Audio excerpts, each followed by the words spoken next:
In Karnataka, the culture budget a couple of years ago was almost the same as the national budget for culture. Oh my God. So where does that go? Now that's a very good story for somebody to follow. Mumbai is India's cultural capital and Delhi also aces on many fronts. Bengaluru doesn't count often. The community connect and arts and culture is strong. It doesn't get reported in the mainstream press. There's a total disconnect of language culture.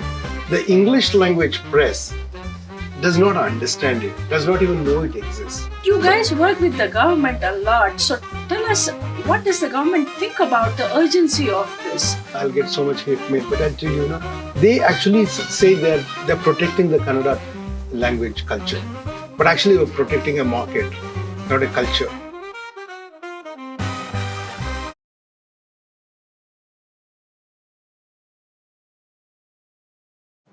So with me today are two special guests, Prakash Belawadi and V Ravichandar, both of them very closely linked to Bangalore's cultural landscape. Prakash is a well-known actor, a theatre activist, and also an activist, right? Sometimes. Ravi and I go many years back, right? We first met in the 90s and Ravi was a consultant, feedback consultant, right? And ever since he's been engaged in public, he's been the force behind setting up Bangalore International Center. So Ravi and Prakash, thanks for coming over. Thank you for having us. Thank you. To start with, I wanted to ask a provocative question to both of you.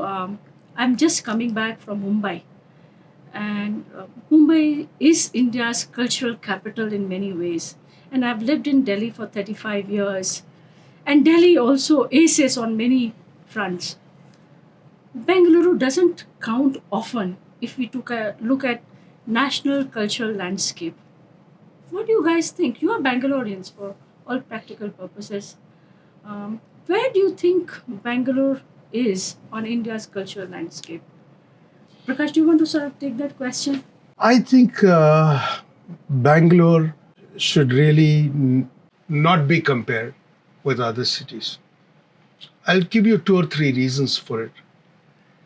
Firstly, in Bangalore, suppose Naziruddin Shah came here a couple of years ago and did a very unusual thing. Mm-hmm. He booked Rangashankara for 15 or 20 days. They never give it, to anybody for so many days. But because it was Naziruddin Shah, they gave it to him and his group. And he performed like a run of 15 or 20 shows, at Rangashankara. Continuously. And it was just totally packed, it was all days sold out it was. So what I'm trying to say is, I know that when Neelam Mansingh came to the outdoor theatre at Ravindra Kalakshetra, Samsaranga Mandira, and she did a version of Girish Karnad's Nagamandala in Punjabi. She came from Chandigarh. It was packed with Punjabis. I know when Satish Kaushik came to, Chaudai some years ago, and he booked it for 4 days to do a Hindi play. It was jam-packed. What I'm saying is, Bangalore is a city where people will come and watch shows in many languages. Actually, in that way, Mumbai is so rich. It has this as well.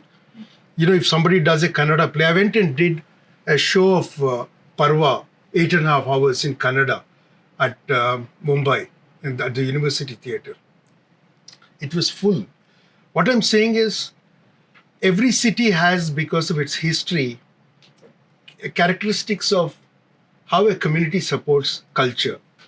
Because Mumbai is a very old city, like Kolkata used to be before, Mumbai became a very good cultural space because people went there to work from South India. They came from different other parts of India, Punjabis and Bengalis. The movie industry moved from Kolkata to, the core of it moved from there to Mumbai, and it became Punjabi a little bit after that. So Mumbai nurtures Gujarati theatre because, remember during the linguistic states, whether it should be given to Gujarat or to Maharashtra was a question then. So there were language riots there. So there's a Gujarati theatre there. And because there's a Gujarati theatre, there's a old Parsi theatre there. There's English language theatre there. And there is Hindi, of course. And Marathi. And Marathi, which is very professional theatre is there. And Mumbai is unique in that regard. So truly multilinguistic, right? So is Bangalore. But see, there's a difference. Yeah, tell us a bit more about that. See, I'll tell you, supposing I want to book Saturday and Sunday for a show, I won't get it for all of this year and most of next year at Chaudhaya Hall.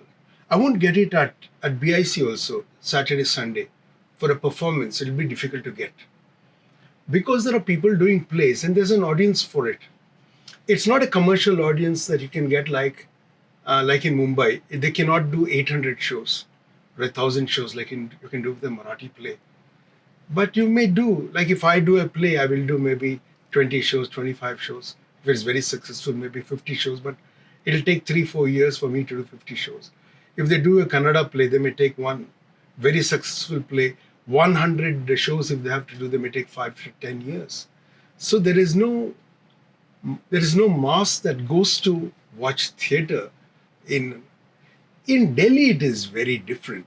In Delhi, it is a very privileged idea to do theatre. They do the National Theatre Festival there. Very rich, very great stuff happens. I mean, I worked for 1 year in Delhi. It's very rich culturally. You can go and see. But, the connect between the ordinary Delhi person, and the theatre of Delhi is really not there. Like in Mumbai. In Mumbai, the guy who drives the taxi would have watched the Marathi play on a Sunday. Oh, really? Yeah, that's very different. You can't compare, Mumbai people get upset anyway when you make any comparison with Delhi. But Delhi has a very rich amateur theatre as well, which is not really state supported, and that theatre will have a real public connect. But the grand stuff, it has no people connect in Delhi, I think. What do you have a view, Ravi? What do you think about so, it? No, I would agree with Prakash. Clearly, Bombay, in terms of any ranking, is up there in more ways than one because of the multilingual nature, the connect with the populace, a whole range of things, and of course, sheer being around for so many years. Delhi, apart from it being state-sponsored at one level, and it has also, of course, it's got infrastructure to kill for. I know music in the park in Delhi, the Spikmeke concerts historically have been very, very popular. But a lot of what happens in Delhi is because of Sarkar's munificence. So what Prakash was mentioning, which is, the disconnect between Aam Aadmi and what is happening in our theatres, etc. Is it a factor of that? Is it a result of that?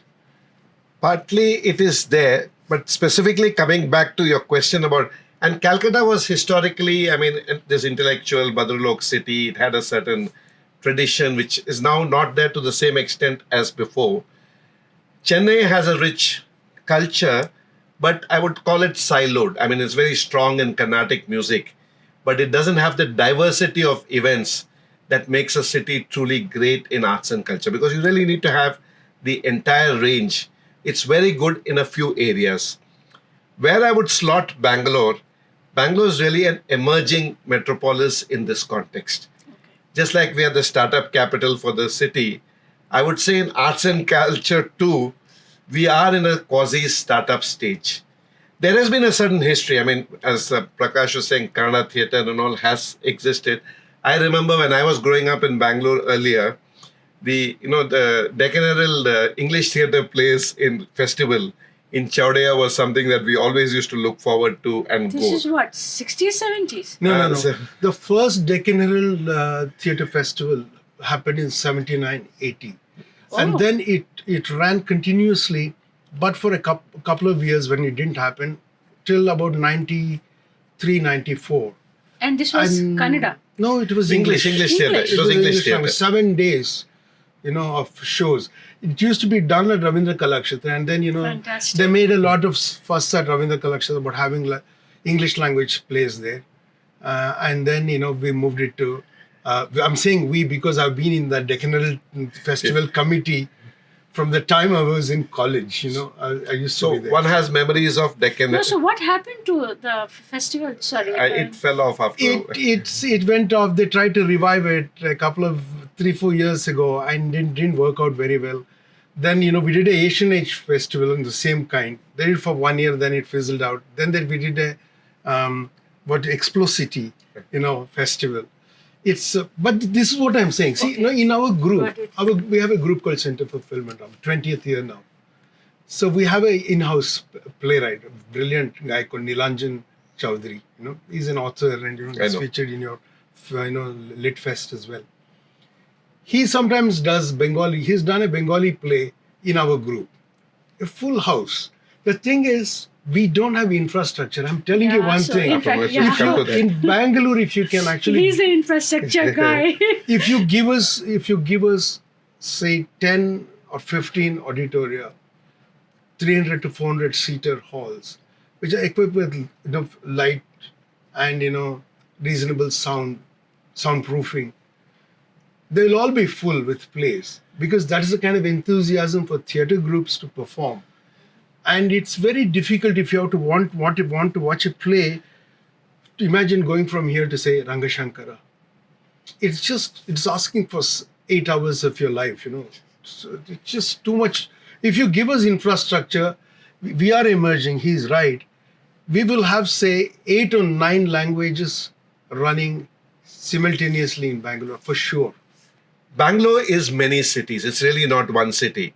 And to take Prakash's point further, you really need these 8-9 theatres which can house between 300 to 400 people, and you need them spread across the city, North Bangalore, South, Whitefield, and the like. That's really the need of the hour. My sense of, if you measure by growth, energy, action, I would say Bangalore is very promising. If you go by legacy and history, we've had our share of arts and culture, but not in the same league as Bangalore and Delhi. That's how I would articulate it. I want to say one small thing here. See, there is a thing called Ramotsava in Bangalore, okay? It happens around, Ramanavami, around April, in the middle of summer it happens.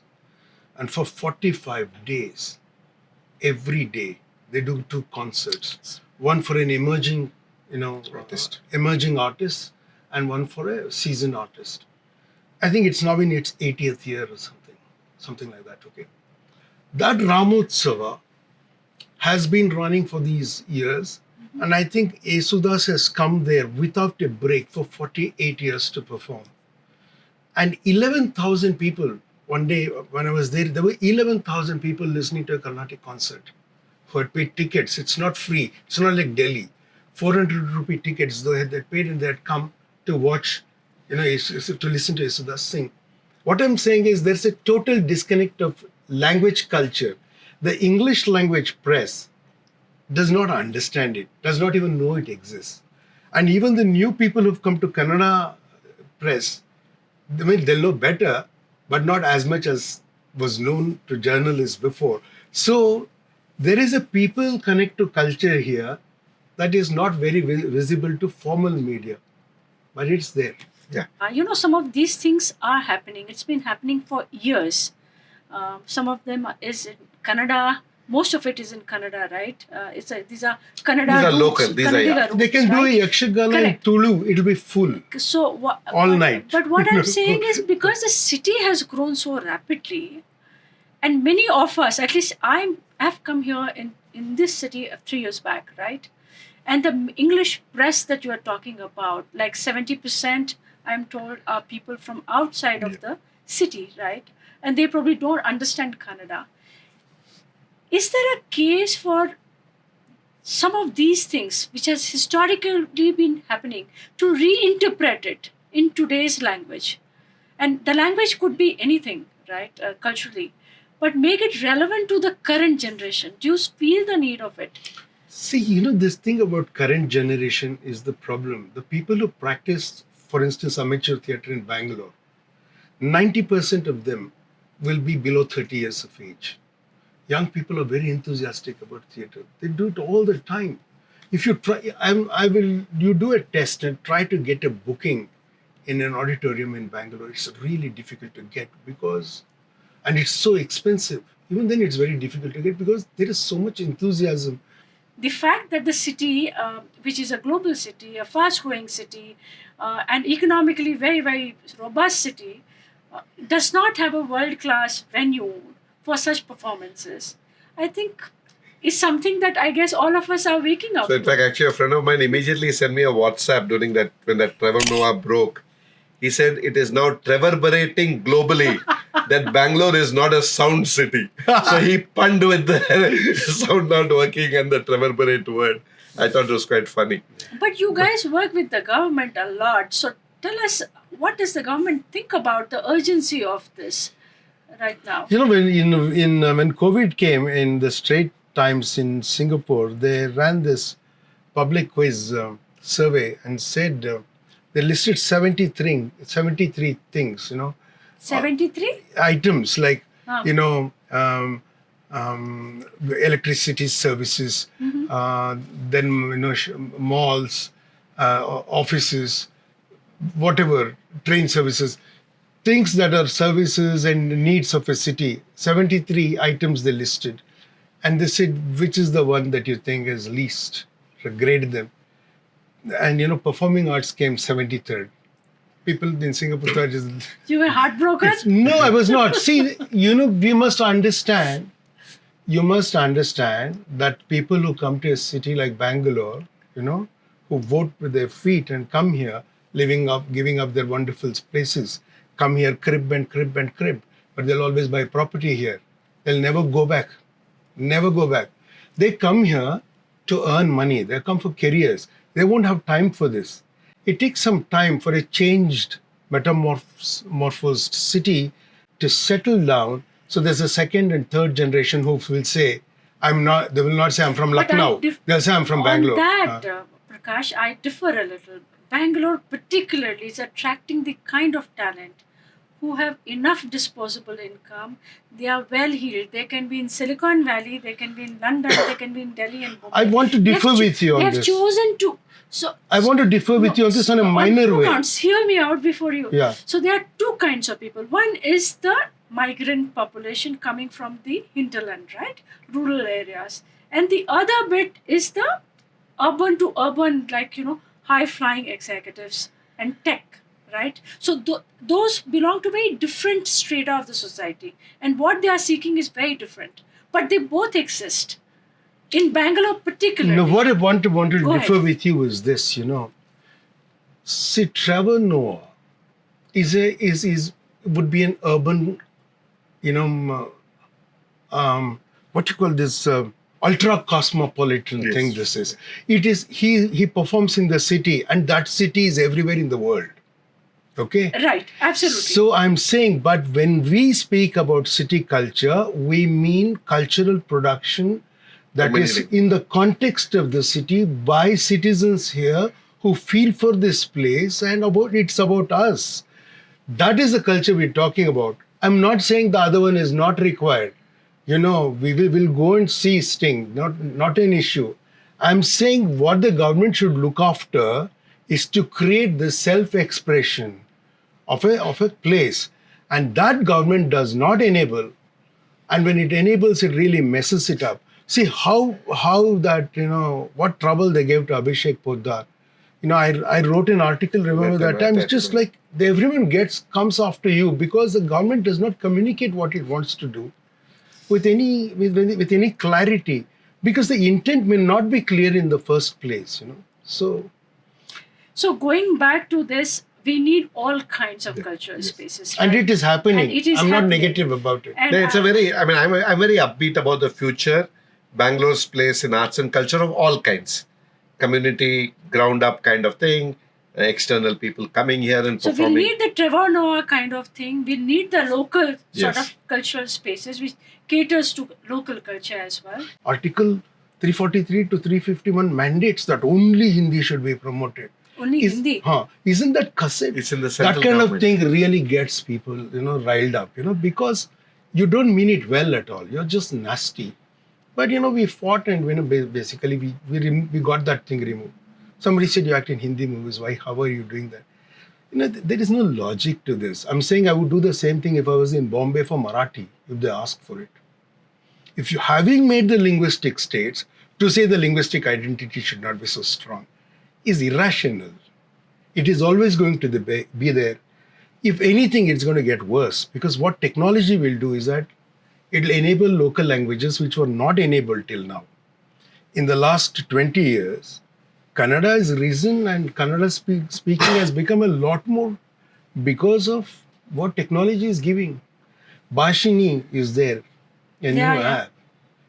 It is really smart. Nobody will learn other languages in the future. That will be the sad thing. When that happens, when machines take over with this thing. So I think the language identity will never go away unless you have some upheaval and you split India to 100 states, which is a very good idea, I think. So are you saying this fault line will start getting deeper and deeper? It's not a fault line. You'll be forced to learn Kannada. See, I will tell you, the slogan in Bihar today, which has been there for some time now, is, for Bihar first, Bihari first, okay? That's the slogan they've made now. Okay.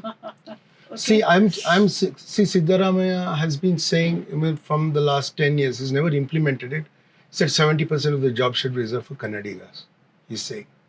I'm suggesting something simpler. How can that be? Tell me. I mean, we all know almost all the jobs today are being created by the private sector, right?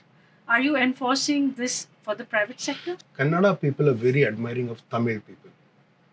Okay? For sure, in Tamil Nadu, more than 70% of the people employed will be Tamilians. For sure. Ravi, do you have a view on this? So, on this, it's a personal stance. I'm not for reservation as the affirmative action that because you speak the language, you must hire the person. I'm not for that.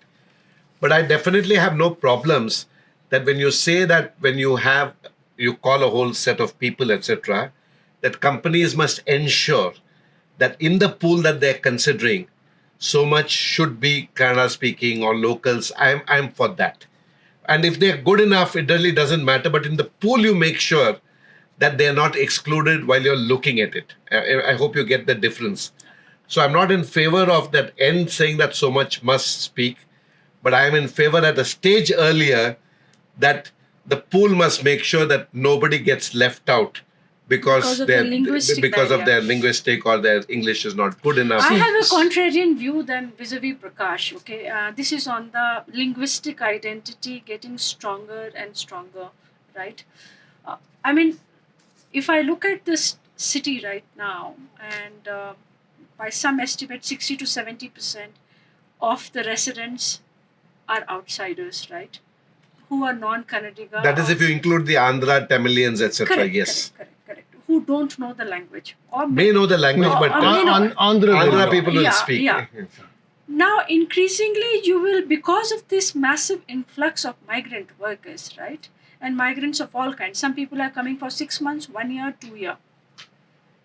Knowledge of language, I don't know how much it's possible to assimilate. One should be respectful of the past. But going forward, all the global cities that you see are immigrant city, right? I mean, look at London, look at Silicon Valley. I want to illustrate this is the reality of it, okay? I'm not proposing that you should do this, okay? See, I'll give you an example. More than 22,000 primary schools in Karnataka have been closed down. They're Kannada medium. Poor people also want to send their children to English. Aspirational. It's That's true everywhere, actually. No, I'll tell you, okay? It's not that they're against English, okay? They're against a kind of disrespect. And I'll give you 2 or 3 examples of disrespect.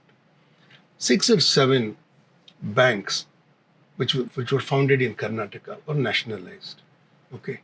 So when you go to a bank in a small town in Karnataka, okay, the teller does not speak in Kannada, insists on speaking in English. They print forms in Hindi and in English only, okay? People feel resentful. This is one.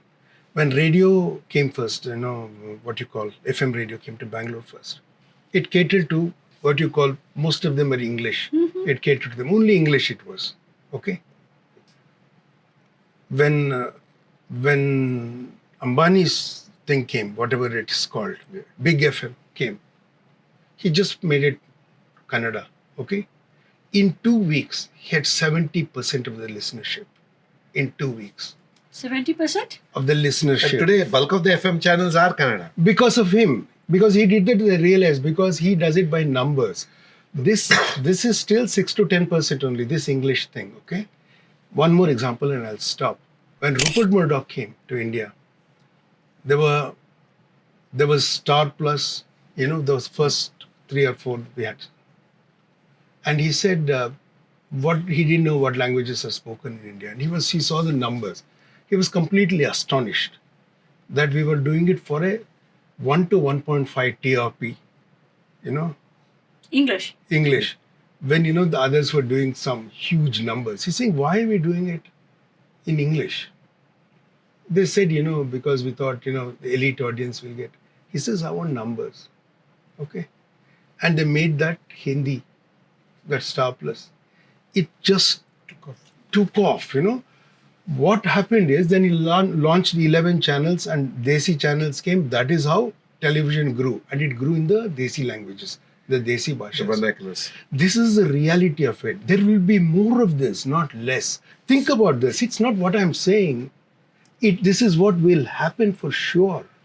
See, when Netflix was there, and when Amazon Prime came there, they came with the same kind of strategy. Amazon Prime leaned Indian. Okay. And actually, I'll tell you, politically, in every respect, vernacular is the only thing that counts in this country. And it is different vernacular in different parts of the thing. That's the only thing that matters in this across, and even for politicians and everyone else. They're more concerned about people who write in vernacular, the vernacular press. They are the ones. We are actually a long way from being relevant in number terms, the numbers that he's talking about. It is an aspirational language. People are voting with their feet and sending people to English medium schools. All that is a fact, but it's going to take time for that link language, if you can call it that way. Right. So till 2010, I was really focused on working with government in what I would call trying to fix the hard infrastructure of the city.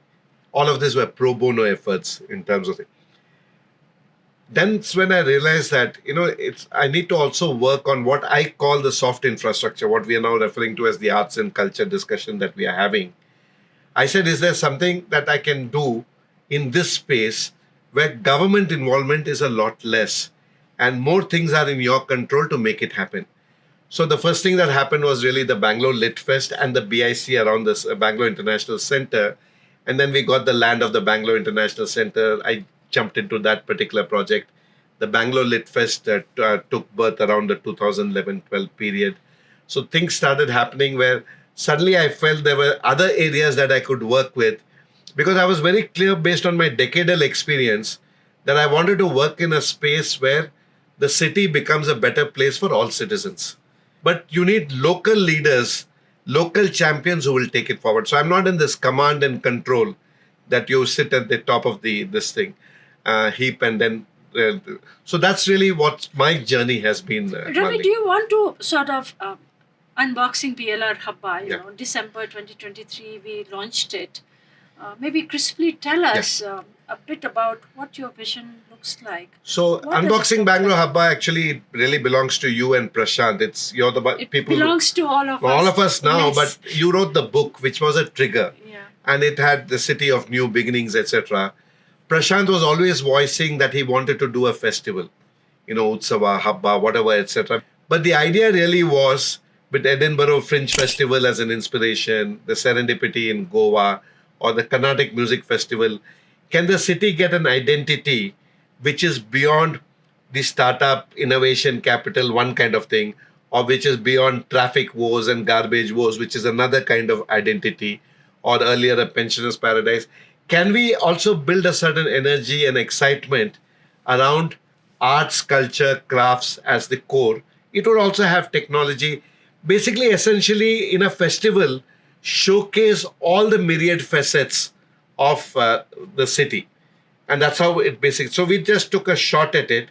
And very quickly, in 6 weeks last year, we were able to bring 55 partners on board. And I'm a great believer in alliances, and you all also bought into that idea. Partners are doing a lot of good work. And I'm a great believer that the sum is greater than the parts. Each of us in our individual silos can do something, but together, the effect, and especially if you do it in a concentrated date like we did December 1st to 10th, and in 2024 we plan to do it December 1st to 15th, you can actually basically get more out of everything that you're doing in arts and culture through that kind of concentrated effort.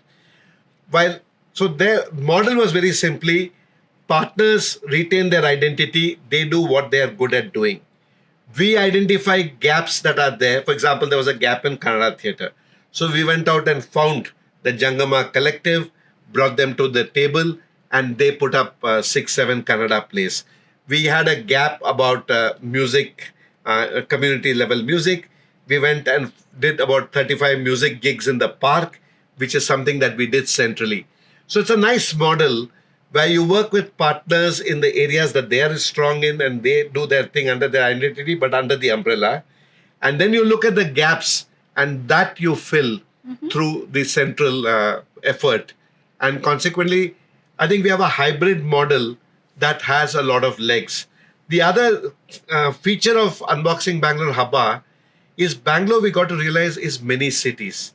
When somebody asks me what's the city center, I cannot say it is MG Road or Vidhan Sauda or anything as a city center. I think Whitefield has its own city center, Jayanagar has its center, Malleshwaram has its center, Yelahanka has another city center. So we really have multiple city centers. And being cognizant of that, we ensured that the Hubba also was with these 55 partners. They were located all over the bigger city, that we had events cropping up. And there were people in Kengeri, the premises people, they said, we are so happy that because of this effort, apart from driving more footfalls to their venue, we were also able to centrally curate our programs and take it to those kind of places which on their own, they don't have the ability to be able to do that particular program. So for example, these Vachanas, we centrally, along with BIC, we had actually done the Vachanas and did it in 4 different venues across the city, so that different sections got a sense of Karnataka's Vachanas, if I can call it that. So that's really the Unboxing Bangalore Hubba. Prakash, is there anything that you think this Hubba should do? And coming from where you are, right, theatre, cultural sort of area where you are actor, you are not like us organizing things. What would you see? What would be 3 things that would be on your wish list if we have to look at Hubba? First off, I think you had a very good idea to just include what was already there instead of trying to reinvent everything. That was a very good idea. I think you should have more of that. One of the biggest temptations I've had, I'll tell you, and I want you to see how you people react to that. Sure. See, this palace, there are some 26 wedding venues there.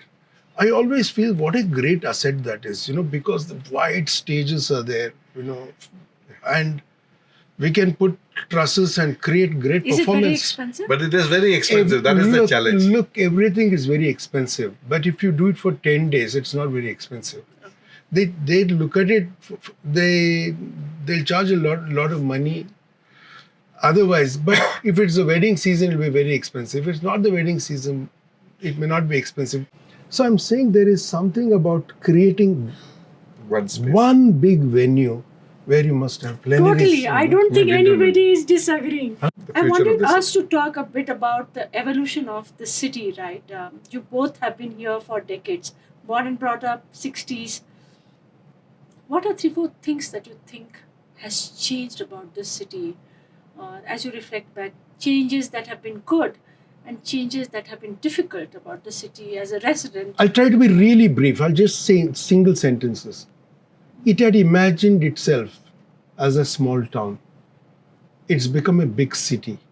And that transition is not complete yet.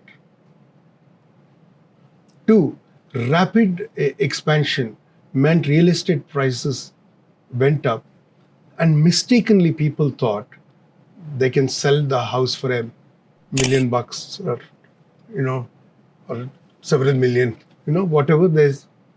They sold their properties, moved to somewhere else, but they got smaller homes and their lifestyles became smaller than before.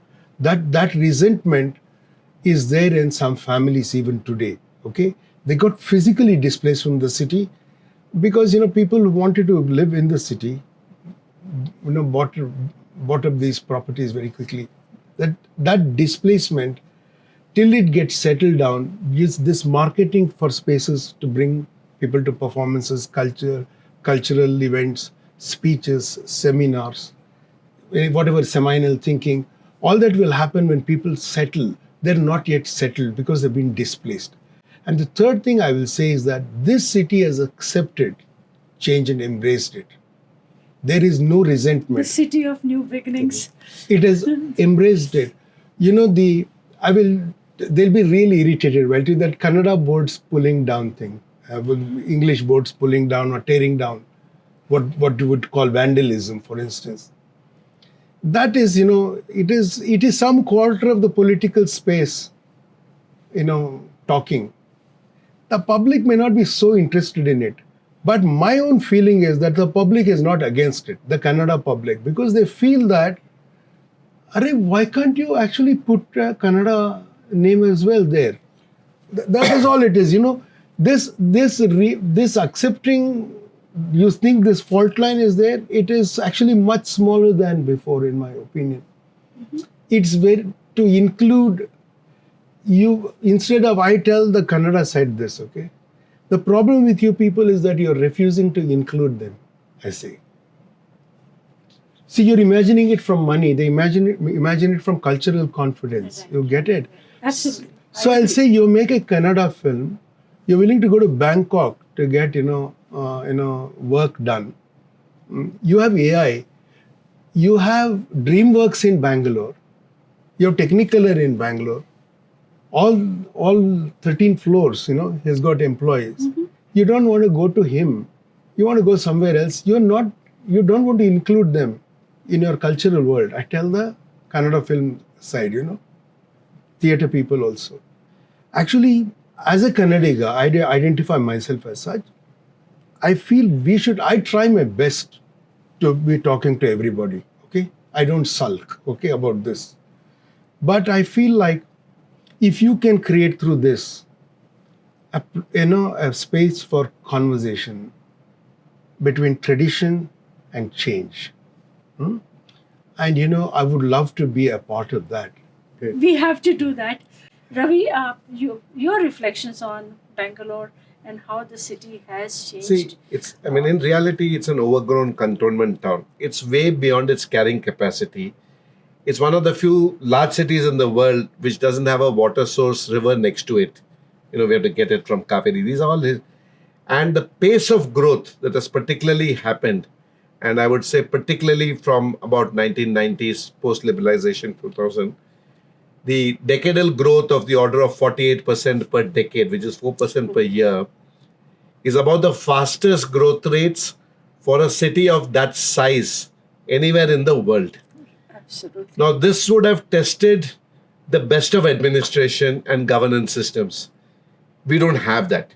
So consequently, the mess that you see overall in the context of way Bangalore has gone haphazardly, development, flouting of rules, whatever, etc., which has led to the kind of city that we have got and the traffic gridlock, is partly a result of this rapid overgrowth, absence of good governance and administrative structures to be able to manage it in a more thing.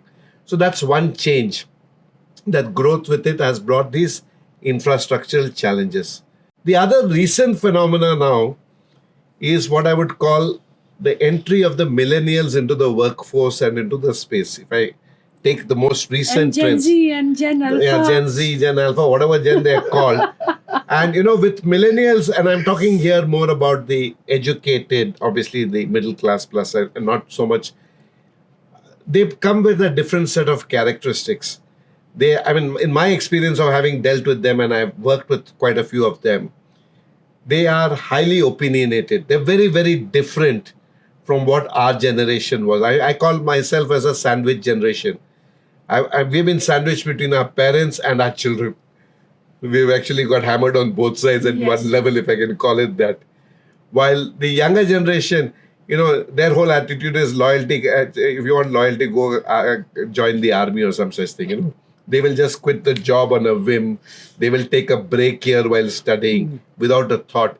These were unthinkable thoughts when we were growing up. Organization man. Exactly. Yeah. And you have to go stand in queues and get those forms and get into those colleges to take break, etc. So, of course, it's come because the earlier generation has been successful financially. India as a country has grown. And consequently, what you're seeing in the context of the composition of the workforce and the white collar thing, there is a certain change that is happening. And that's the nature of the world. Ours has been a little more rapid. And with this technology and changing modes and the like, we need a lot more adaptive reflexes as individuals and as society to be able to react to So these what changes. does it mean for the cultural landscape? Because these are the people who are going to be consuming. We have to realize that digital also has a space in the context of arts and culture, this thing. In the context of social media, marketing, outreach, etc., there's a whole lot of new tools. The town hall conversations of the different WhatsApp groups and various other things. There's a whole new evolution which has meanings for the arts and culture spaces in terms of accessibility of and existence of those kind of channels for people who are in the arts and culture space to think about how to leverage them for the greater purpose of arts and culture. But finally, what I feel is as a society evolves and let's say in GDP terms or the GDP per capita terms, you start improving, the importance of public squares, the importance of arts and culture in people's life is going to keep on increasing with all this kind of prosperity and which is bound to come. Spaces where you can have reasoned conversation, the public squares of old, without getting into, rages or polarized thing that you're seeing right now, you are going to see that change happening. And arts and culture will play a big role in making that town square a more accessible space. There are tough questions that people will have to answer as a result, because that is the purpose of arts and culture, to question, to keep probing, to question. And I think that you're going to see some positive change as a result of that. Prakash wanted to say something. I realized that something has happened post-COVID psychologically to societies, and they need this thing of feeling the warmth of a person next to them, to enjoy and experience the aesthetic in community. It's become important to consume entertainment in isolated spaces is not enough anymore. I think people need to congregate again, and what the way the government has worked, at least in Bangalore, is that they've killed a lot of these spaces to meet. See, Vidhan Savda, you could sit on the steps. Yeah. You can't do anymore. They'll say site security. Fields, you could go and do something. The playgrounds are claiming that they don't allow you to play because we are all fighting for space. There are too little land and too many of us. It really comes back to having spaces where we can regularly meet, have conversations, experience ideas together, experiences, feelings together. And if we don't do that, I think this will disintegrate into a kind of barren space in this way, because it's so difficult to commute. A lot of parents may decide not to send their children to schools.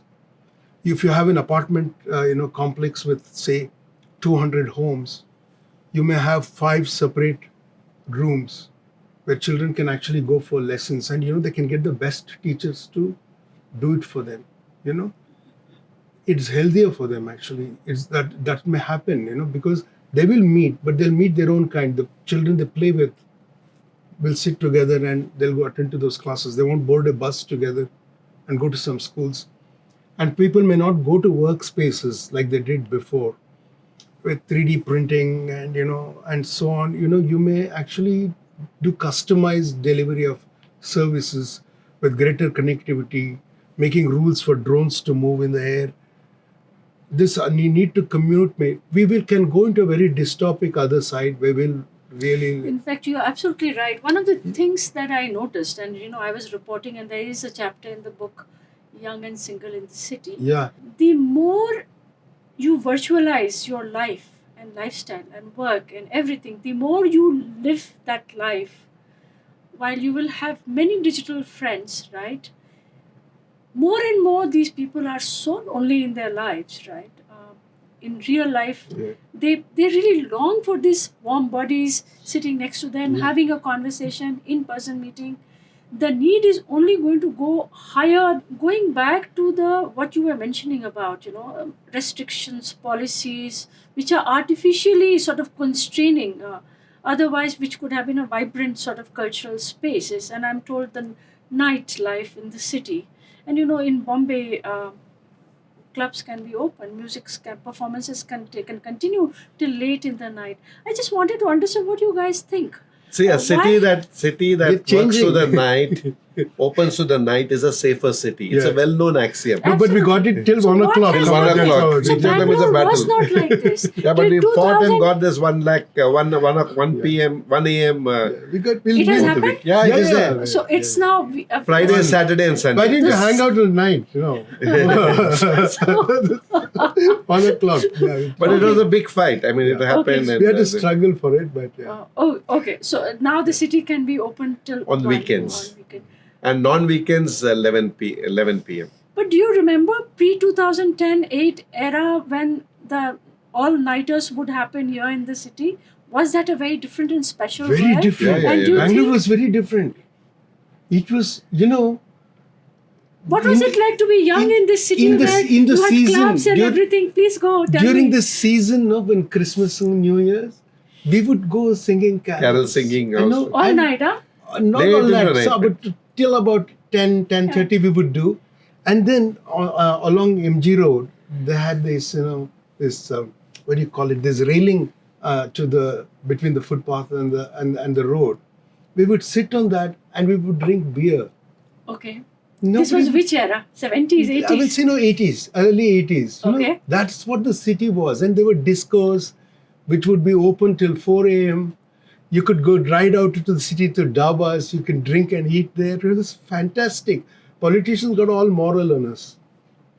Now everybody is moral, but those days only politicians were. Okay.